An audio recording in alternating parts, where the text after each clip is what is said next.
Let's launch an email campaign. Once inside the email section of your account, go and click on the New button. When you click on New, you will be presented with all the templates that you have built for your account. At the moment, this account does not have any templates built, so we will start with blank. Let's select that template. If you're selecting blank, you'll be presented with a couple of options. There's a design editor, a code editor, and a plain text editor. Let's work with the design editor. Once the design editor has populated, you will have a pre-built section that has a couple of elements. One of these elements is going to be a text with the ability to add a link, and the second section is a title. This view in email in browser allows people to pull up the email that you send inside of their browser. Recommend that this stays available in your account. Let's navigate through the different elements.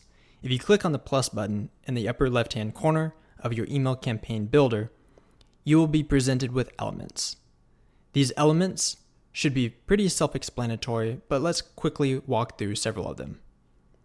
The text can be clicked, held, and dragged into your page. Once the text element is selected, you can then click on various elements and edit them to your liking.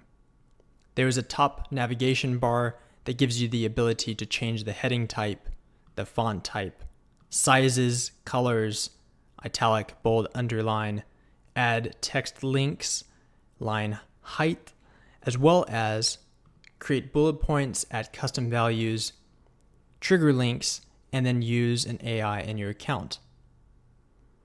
Let's navigate back to the elements. Additional elements include images, in which when you drag the image, you will be given the ability to resize by clicking, holding, and dragging it to the size that you like. Or you can select the width and height on the left-hand navigation pane that pops up when you select the element. To change the image, click on the Edit button, and you can select your image from the media storage library. You can also delete the image from here as well. You can add alt text, link details, alignment, and padding from within this section. The padding will show up for multiple different elements that you add.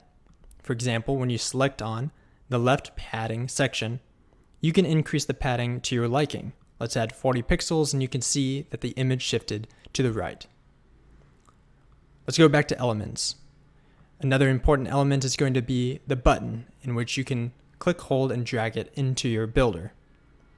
Once the button is added, you can change the button text, add fonts, and of course, add your link URL. Then you can change it to the sizing and look and feel that you desire. Additional elements include logos, a divider line, the ability to add social media icons and links to the style that you like, a footer section, video, custom code, a shopping cart, RSS feed, RSS items, and even an interactive image slider. The preview URL is already pre-built into the account that we saw earlier. Products, FAQ. If you scroll down to the bottom of the elements section, you will see layouts. These layouts can be dragged and dropped onto your email builder, and you'll be presented with sections in which you can go and adjust the column layout. If we select the 4, we will see multiple column layouts. We can then drag and drop various elements into those sections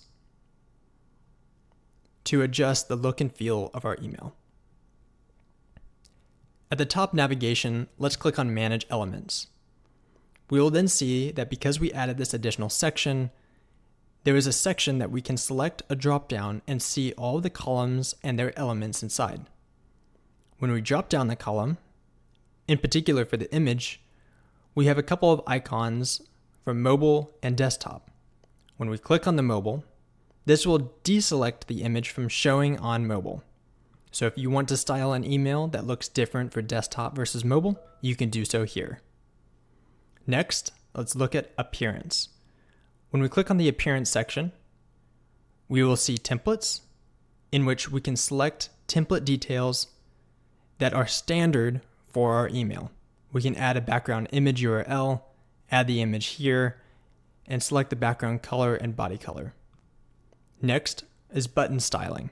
So each button that you add will have a pre-built styling. Next are the dividers, in which you can add the specific styling for the dividers in your email campaign builder. You have custom CSS and mobile formatting.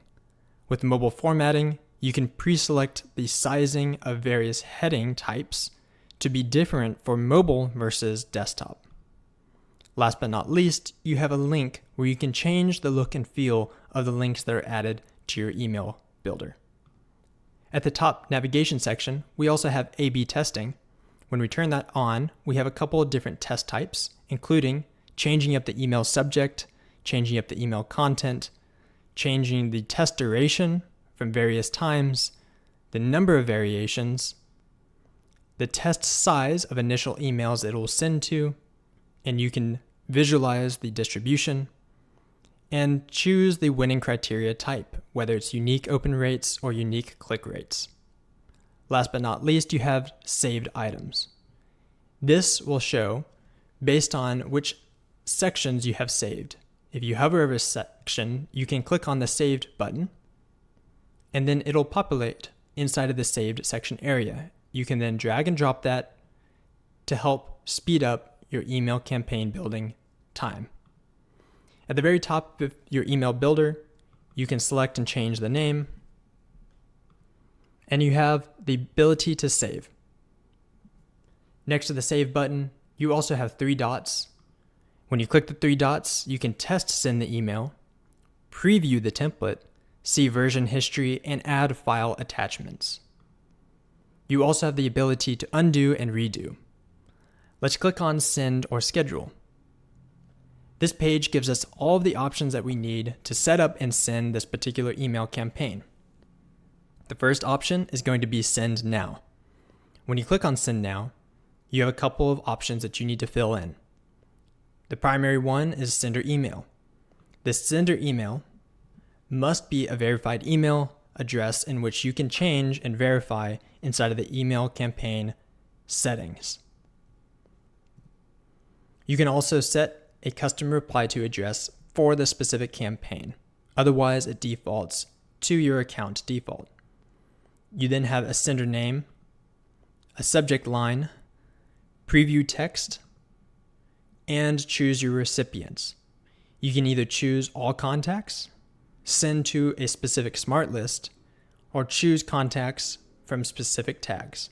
Once you do that, you can click on the plus button and select the group of contacts that you would like to send to. You then have UTM tracking, in which you can turn on to help with analytics and seeing the results of your campaign. Next, we can look at schedule. When we click on schedule, we can find when we want to schedule this particular action to occur and the time. We also have sender email, sender name, subject line, preview text, and the recipients, and of course UTM tracking. Additional options are batch schedule, in which you can send the email in batches, such as sending to 25 at a time or 50 at a time. This can help test your email as you're sending, as well as warm up new emails to make sure that you land in the primary inbox and don't get marked as spam. Last but not least, you have an RSS schedule option, in which you can connect an RSS feed to your email so that each time a new blog is added to an RSS feed, an email will be sent out to your list. Last but not least, you have the ability to send a test email. If you click on that button, you can select the details of your send test email. Once you have all of your settings set, you can either save it for later, or you can select schedule or send now, depending on the option you've selected.